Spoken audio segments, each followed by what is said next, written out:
Hey guys, this is a roketa MC54 250B 250 water cooled scooter.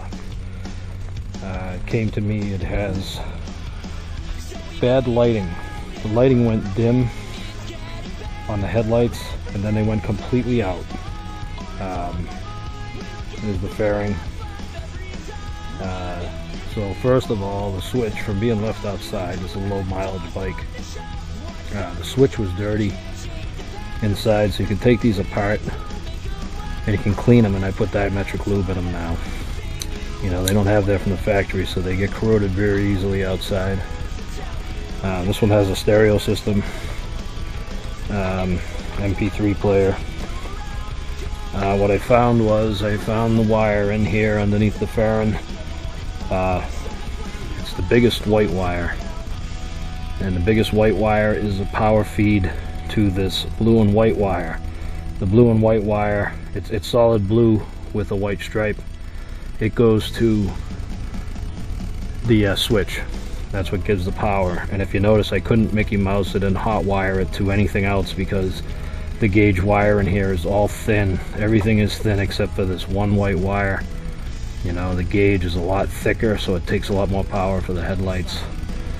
So I jumped it and played with a few things, got it working. This one has a remote start and all that happy baloney that you don't need. The little MP3 player hides right about here. So anyways, I didn't find it up front. I did find a few covers that were loose and reconnect. You know, always go around and reconnect all these connections because they could be loose. These things take a lot of bouncing. There's your headlight harness, and this has a weird headlight setup. The bulb is different than a motorcycle.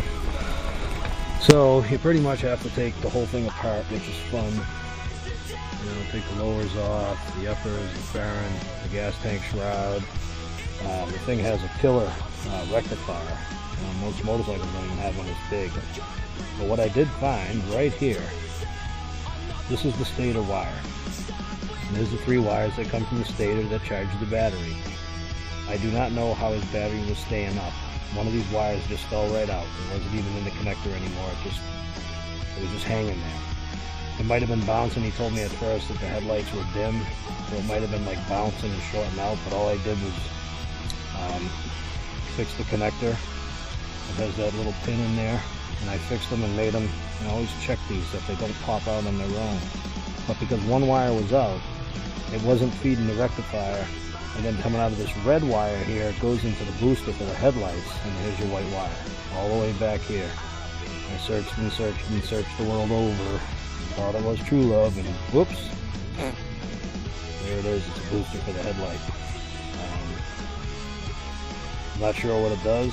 I just know with that wire disconnected, when I fixed it, diametric lube, clicked it back into place, this fired up, hence the red wire coming out of the rectifier, powered the booster, off it went to the front headlight, and now the headlights work.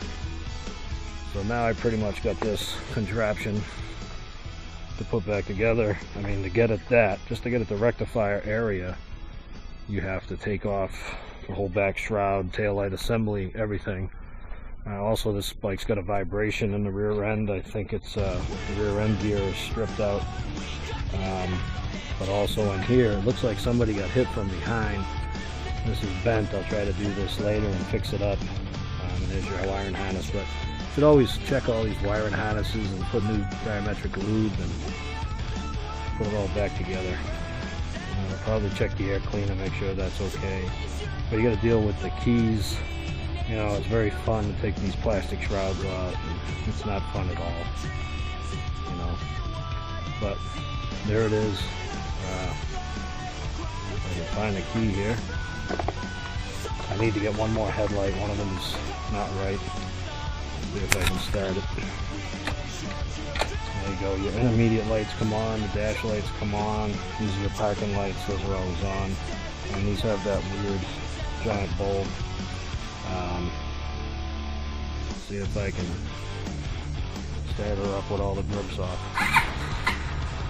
Okay, and once the bike's started, you have a headlight, and because I switched the, clean the switch, you got high beam, low beam.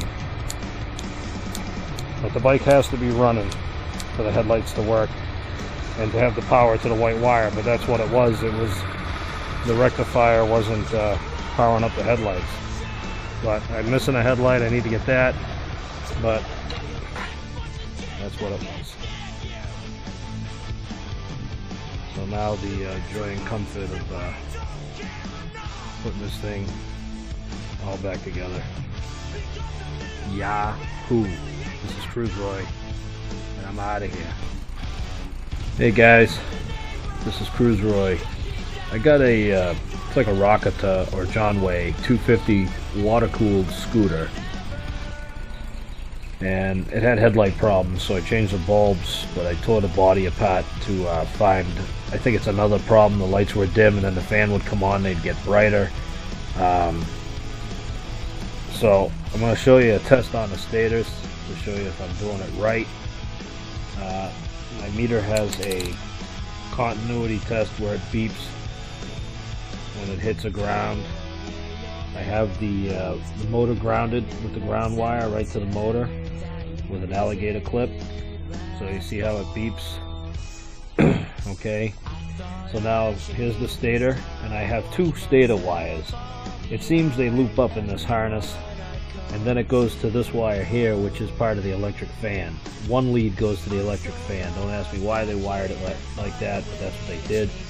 I'm thinking one of these leads from the stator is just for the fan, and then two are for charging, but I'm not sure. But the continuity test now, I'm grounded to the motor. Here's the three yellow wires coming out of the motor.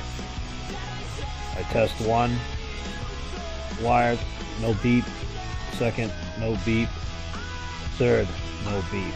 Now I did my motorcycle last year and I was getting beeping, and that was telling me that the stator was grounded to the engine block, which is no good. Alright, now for a second test, I'm going to run this on 20 volts.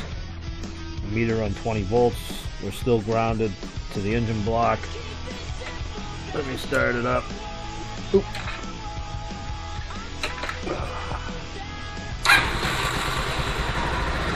Okay, now she's running.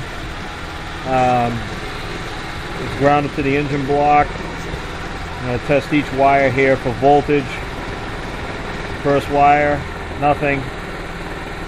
Second wire, nothing. Third wire, nothing.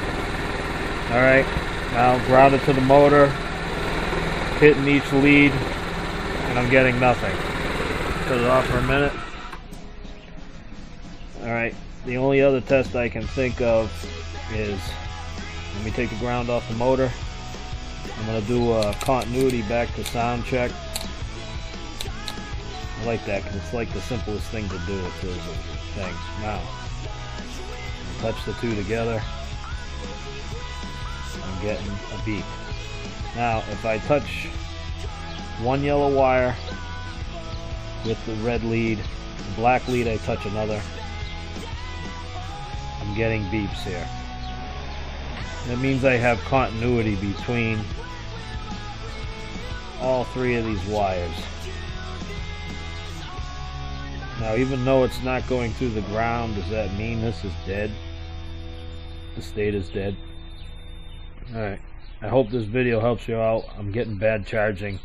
What's funny is when the electric fan comes on for the water cooled, the headlights get brighter and the blinkers get brighter, and so I'm thinking that the fan is actually working as a generator as well. When it's working in reverse, it's actually helping charge the battery, plus, you know, making everything brighter. But I'm hoping that it's just the stator itself and not the rectifier.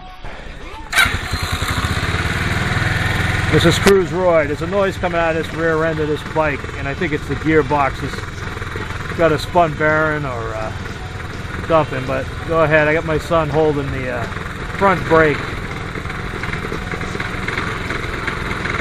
So you can hear the noise coming out of the gearbox of this thing.